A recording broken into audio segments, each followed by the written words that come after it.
and sound and video. That's stage 2. Stage 3, I think, is ultimately going to be the most interesting to commerce. The development of what I want to call the hybrid. And we don't yet have a poster child for the hybrid. But by hybrid, I mean commercial entities who are leveraging value out of communities. So for example, think about Flickr, which was born as a photo sharing site. Sharing was at its core, in its DNA, signaling to people that these creative works could be shared. But when Yahoo bought Flickr, it was for the purpose of leveraging value out of that sharing economy. Or think about Second Life, this virtual world, which when built looked very much like this, these empty fields and these oceans. But when populated, people came to Second Life and created value in that space by building buildings or building objects or creating spaces where people could interact for free. Indeed, they paid for the right to build Second Life into an extraordinarily valuable community and environment, which Linden Lab, the owner of Second Life, now wants to leverage value from. Or think about YouTube, which all of the important value in YouTube comes in large part from the selection and creativity of the users in YouTube who put things up and signal which things are to be watched. Their value, YouTube leverages and takes for free. Now, in all of these examples, we have entities that are encouraging community for the purpose of profiting from a community. And that's what I want to call the hybrid. And I think we should celebrate this form of value creation because, in fact, this is how the platform of the network will increasingly be constructed, through these hybrids. But these hybrids, as well as these other activities, also have a sadder side to them. Certain problems which these forms of creativity have created. One set of these problems are legal problems. One set are business problems, or we could say business cultural problems. But let's start with the legal problems. The first of these legal problems, I think, is the relationship that now exists between the current structure of copyright and read-only culture versus the current structure of copyright and read-write culture. Because the current structure of copyright supports read-only culture. It supports the business model of read-only culture. While the current structure of copyright conflicts with read-write culture, conflicts with the practice of read-write culture. And the reason for this conflict is a simple technical fact about the architecture of both copyright and digital technologies. The architecture of copyright is that copyright is triggered when a copy is made. The architecture of digital technologies is that every single use produces a copy, which means presumptively every single use is regulated by the law of copyright. Now, the first point to recognize is that this is actually a radical change in our tradition. If we think about the way copyright regulated something like the physical book in real space.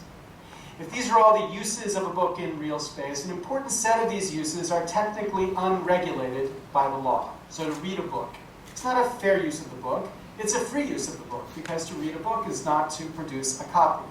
To give someone a book is not a fair use of the book, it's a free use of the book, because to give someone a book is not to produce a copy. To sell a book is, in the American tradition, at least explicitly exempted from the regulation of copyright law, because to sell a book is not to produce a copy.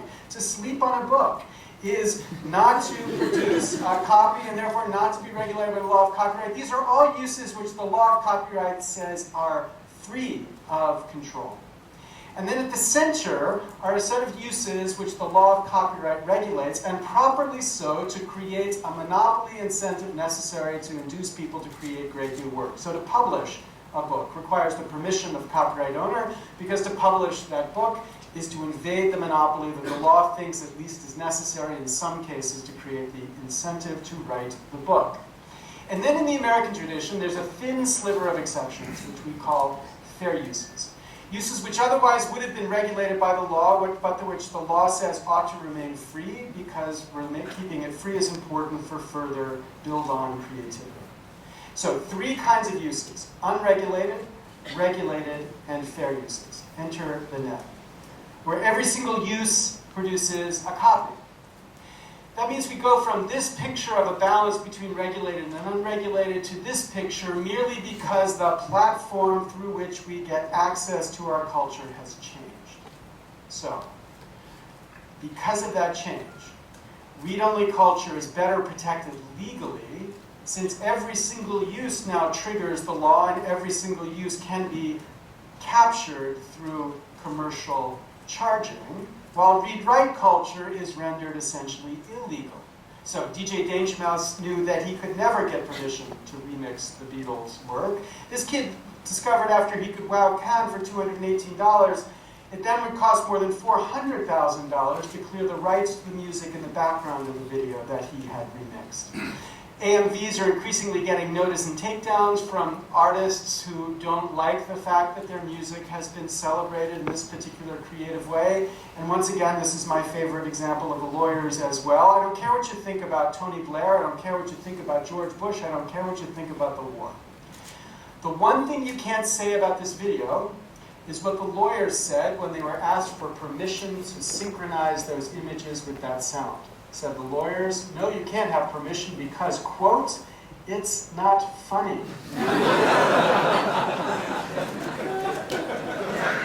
Now, the point we have to recognize here is really 2 points. Number one, no one, at least in this place, ever thought about this. There was never an ATM RICA Act, the Act to Massively Regulate Every Creative Act Act. This was the unintended consequence of this unintended interaction between these two architectures for control. One of them, the architecture of copyright, which gets triggered whenever a copy is made, and the other, the architecture of digital technologies, which for every use produces a copy. 2, we need to remember something that's obvious once it's remarked. There is an extraordinarily wide range of creative work. Some creative work is like this, some creative work is like this, some creative work is like that, and some creative work is like this. Now, of this range, some of this work is clearly professional, meaning people create it for the purpose, at least, of earning money. Some of it is amateur, meaning people produce it not necessarily for the purpose of making money, but for the love of what they're creating. And some of it is copyright dependent in the sense that copyright is necessary to create the incentives to produce that work. And some of it is not copyright dependent, meaning copyright's not an essential part of creating the incentives to produce that work. And not just that it's not dependent, sometimes even affirmatively harmful. Nonetheless, we increasingly are pushing in policy making, especially from the United States, one business model here, this business model. Imagining this one business model for creativity applied to all forms of cultural expression. Now the point is, this might help one class of this copyrighted work, but it would really hurt, really would hurt, an extraordinarily wide range of different creative work.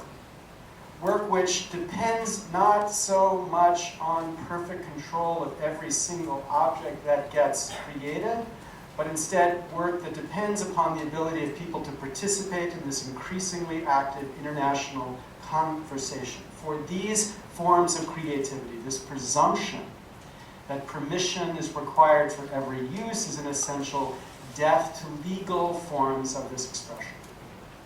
So this is what I want to think of as problem number one. The law is out of sync with the technology. And just as with the Fourth Amendment, we need to update that law.